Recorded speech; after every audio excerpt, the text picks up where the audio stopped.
Sa Baklita! Same, pero iba! Kayo patuloy pa rin pong nakatutok at nakikinig sa number 106.7 Energy FM. Pag wag mong sabihin radyo, Sabihin mo! Yan! Ang charms sa mga kabubukas pa naman ng kanilang mga radyo at kakatuni lang sa kanilang mga Facebook page. Yes. Ako po si Kapitana Sisa. at ako naman yung Tita Cora.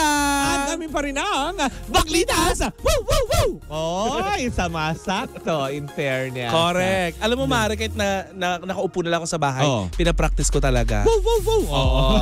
Hindi pwedeng lumampas. Hindi ba rin? Wow, wow, wow, wow. Oo. Kasi apat na yun. Correct. Next year pa natin gagawin yun. Oo. Pero Mare, Ay, gusto ko magpasalamat sa lahat ng mga nanonood sa atin at syempre sa lahat pa din po na nanood sa iyo kahapon dun sa pagla-live. Eto nga, pasalamatan natin, Mare. Sige. Ayan, nababasa mo ba? Oo, medyo. Si Resly Andres, Oo. tama ba? Oo. Ang Cardiac Angel, si Oo. Jonah Botoon, si Letty Esplana Seaman. Oo. si Jane, si Kian, Oo. at si Teresa. Mendoza. Oo, Labasa. Si Ate Tire. Labasan? Yes, Labasan. Ayan. Eto, Mare, si Evangeline Dinglasan. Oo. Nag-message sa akin sa Instagram. Ay, talaga? Ano sabi? Nasa Australia. Ay. Napapawi daw natin ang lungkot niya kapag nandun daw siya sa Uy, sa maraming ibang salamat. Si Pearl Realisa Hello sa iyo. Maraming Nanonood salamat. sa atin. At syempre sa mga nanonood din via our, alam mo yun, sa mga YouTube posts natin on Energy FM Yes. YouTube channel. Hello po sa inyong lahat dyan. Correct. Sa mga bagong, alam mo yun, na nahuhumaling sa Baklitas. Maraming salamat Oo po. nga. Diba? May audience na In Baklitas. fairness. Natatawa ako sa mga comment nila Diba? sa YouTube. Correct Akala nyo ka. po hindi ba kami nagbabasa? Nagbabasa kami. Oo, Kagaya no. ng sinabi nila isang araw, bakit ang tagal nyo nawala? Oo, diba? Nagpahinga din. Oo. Mabago din yung mga background. Correct. At saka, nanawagan lang kami, huwag niyo po kami ikumpara sa iba. Oo. Kung Oo. natutuwa kayo, di good vibes lang. Huwag niyo nang i-mention, huwag niyo Oo. name drop yung iba. Huwag nyo nang in-name drop doon sa mga comment nyo yung ibang pinanonood nyo na Oo. nasa-stress kayo. Kasi, Oo. parang jahil. Oo. Nakakaya naman. Oo. Diba? Parang- Siyempre, kanya-kanya tayo ng Kumaga paraan, paano kayo mapapasaya. Maraming salamat po. At siyempre, January 19, that's a Friday. Ayan. Chairman Lala Soto. Yung lechon Senator po, Win Gatchalian. Yan. And Sino pa, Mare? Senator Joel Villanueva. Yan. Anniversary po. Second anniversary po ng Baklitas. At dun sa kay Teresa. Oo, nag-pledge na siya. ng lechon. Desisyon. At syempre kay Tita kay Alice. Josa Poblete. Diba? Na magbibigay tinakot mo. dalawang bucket na may 8 pieces chicken joy. Thank you so much. Sabi mo pag hindi magbibigay, itatanim mo siya sa baba. Itatara kita doon sa may paso sa baba. Tita Alicia Balatbat, hi sa'yo. Yes. Siyempre kay Kathy Amos ng Reyna ng Australia. Mare! Yes. 2 years na Baklitas. naman. Pwede ka magpa-catering. Ay, wag mo siyang hinahamon. Ayun, masama binibiro si Oo. Kathy Amos, promise. Oo, isa pang masamang binibiro, Mare. Sino? Si Ate Failar. Oo. At saka sila Jennifer Zia. Oo. Tapos sila, nakalimutan ko ng iba. My gosh, sobrang dami. Si Joy Fernandez, masama din mga binibiro yan. Tsaka yung Mare, Hungry Pares. Correct, hindi ba? Baka naman, 2 years ng Baklitas. Oo. Diba? Magpaparis naman kayo. Paano pag hindi nagbigay? Huwag kayong kumain. Sama ng ugali. Bastos. Sama ng ugali. Hindi Hindi, masarap doon. masarap Promise, doon. mga kaibigan natin yan. Hindi tayo bibiguin ng mga Oo. Kinabig pa rin. Hindi tayo bibiguin ng mga yan. Ay, Mare, pero ito Siyempre pag-uusapan ayaw natin. din nila mapahiya. Siyempre, babatiin natin pagkatapos ng anniversary, babatiin Oo. natin mga nagbigay. Yung mga nagpadala. O, siyempre, aabangan ng mga tao. Oo. Sino nga yung mga nagbigay? Correct. Pag hindi na banggit yung pangalan, Ibig sabihin, hindi kayo nagpadala, Oo. dadamot nyo, gano'n. Tsaka Mare, magaan ang loob mo no, sa mga Oo, OFW. magagaan talaga, promise. Lalo sa mga ano natin, mga friends, kila Teresa, kina Jonah Botoon, yan. Ganda loob mga mo. ganong aspeto. Maganda ang pagpapalaki ng mga magulang sa kanila. Punong-puno ng values. Paano Mare pag di tayo naalala sa anniversary? Ay, masamang tao sila. Natawa ako sa sinabi mo kahapon na kapag nagbigay ng ng 100 stars, mag-eulogy ka. Hindi, 500. 500. Nagbigay, di ba? Nag-eulogy ka. Nag-eulogy ako bigla. Yan yun. Pag hindi ka nagbigay, papaliparang hangin ko na lakay. Ay, barang. Ayan, anong chika mo? Eto nga Mare, hindi naman tayo binigo Mare. Kasi talagang tahasan naman yung sinagot si Derek Monasterio. In fairness, super crush ko talaga yan. The muscles, the abs, the underarms, yes, the armpit. Yes, I love everything about Derek Monasterio. Yun na nga. If you're listening, dalawin mo naman kami dito. Oo nga. Pamoy lang na kilikili mo. Hindi siya nagtagumpay kay JC De Vera. Hindi. At saka ito nila Brusca. Hindi naman dumating. Hindi nga dumating. Kasi nga nung time na dapat nandito sila Tony. Wala na, puno na yung schedule. Pinaghandaan mo pa naman, di ba? Correct. Ayun. Anyways. Mare, eto nga, hindi tayo binigo Mare dahil tahasan namang sinagot nitong si Derek Monasterio. Ang alin? Ang katanungan tungkol sa kanyang sexualidad sa panayam ni Tito si Boy Tito Boy Abunda. yan, Oo. Yan talaga, yan? Bakla yan, Mare. Walang duda. Ayan. Yan. Ang hot, in fairness. Ang sarap. Ang sarap. Wala ba siyang mga pakili-kili po? Wala. Ito si Toby talaga, daot. Diba? In fairness, ang yummy talaga. Ano daw? Ang yummy sabay pinakita ni Tito Boy. Bigla ka. Correct ka. Hindi, may yummy din naman. Ano na? So yun na nga, tahasan niyang sinagot Mare ang katanungan kung siya abay bakla. Kung siya ay gay. Tahasan din naman yung sinagot ng no. Pero Mare, ang mga netizen ay nahati sa dalawa. Mare, teka sandali. Diba si Derek Monasterio, yan yung may picture sila ni Alden. Hindi, ni yung halo.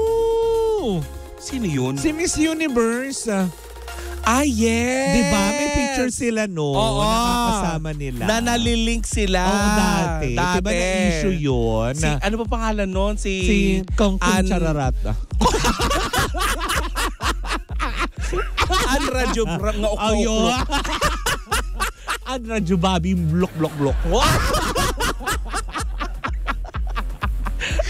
Alam mo, hindi na tayo makakapunta ng Thailand. Mapipersona ng grass. Hindi naman siya yung presidente ng Thailand. But anyway. Wala na nga siyang pera daw eh. Oo nga, nalulugi na. Plok. Nadinaya daw ang Okay.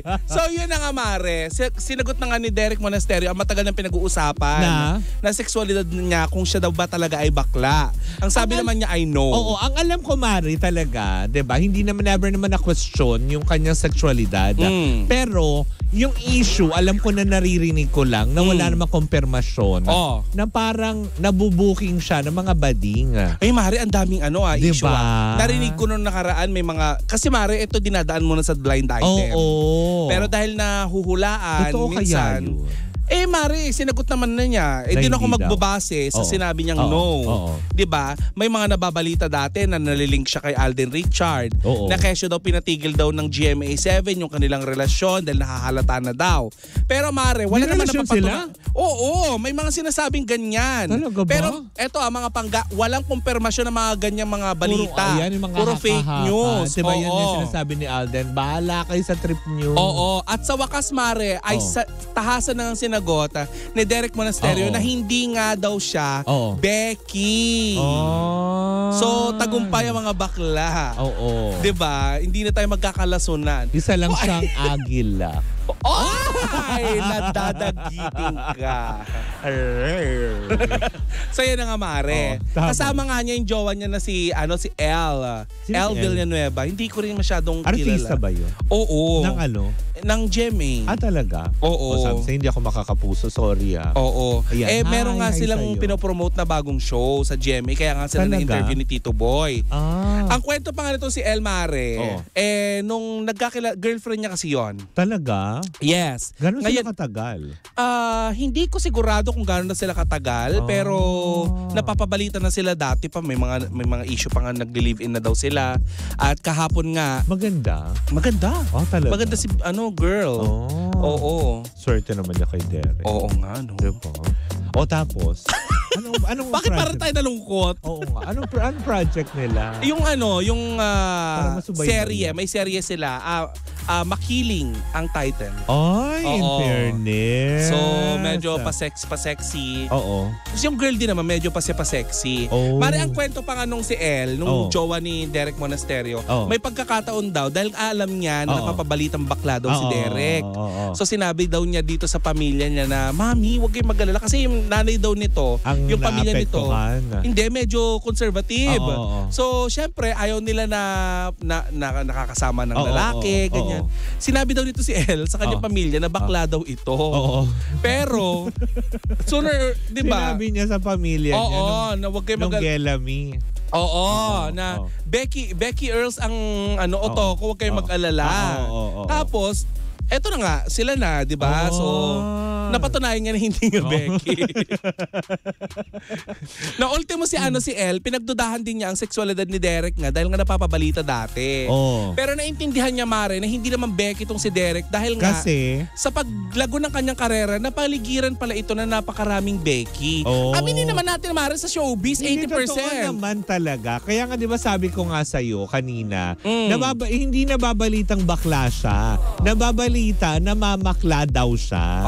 Yun yung issue dati na kumakalat na narinig na natin few years back pa na pabuking nga daw, yung mga ganyang aspeto. Pero yung issue na sabihin na siya ay bakla, parang hindi ko pa narinig. May mga ganun ding balita. Ngayon nga, Mare, napabulaanan na nga ito ni Derek, umaasa din siya na sana nga ay matapos na ito. At sabi nga nito, Mare, ang nakakainis daw dito, yung ginagawang pang-asar ang bakla. Kasi, Mare, sa totoo lang daw, wala naman nakakaasar sa sa tawaging kang bakla. 'Di ba? Bakit ginagawang pang-asar ang bakla, ang mataba, ang pangit, at kung ano-ano pa. Illusion nga lang daw yung mga ganon. Yung tungkol dun sa ganon. Tapos? At saka, Mare, kung titignan mo, iisa lang sila ng panuntunan ni Alden. Na ang mga Becky, 'di ba? Lalo na ngayon, 'di ba, Mare, na sinabi nila na hindi na sila Becky. Truth. Lalo pa nilang inangat yung antas ng pagiging Becky. Kasi, Mare, sa katotohanan nito, mataas ang respeto nitong dalawang tao na to sa mga Becky. Sa mga taga-LGBT. Hindi natin naramdaman. Sa pag-deny nila na hindi sila Becky, sa pag-deny nila, hindi natin naramdaman na pinandirian nila ang mga bakla. Tama, 'di ba? 'Di ba? Bagkos ay hinahangaan nila. Hindi naman kagaya nung iba na tipong ay bakla, hindi ako bakla, no? Diba? Diba, mga ganun, parang nandidiri sila hindi naman tayo kagaya nung isang senador ngayon na alam mo yun, na naghihirap na tapos sasabihin niya ay para daw aso. Diba? Kinumpara tayo sa aso. Pasahol pa sa aso. Diba yung mga ganung aspeto? Bakit ba? Hindi mo tignan yung sarili mo. Correct. Sino kaya mukhang aso?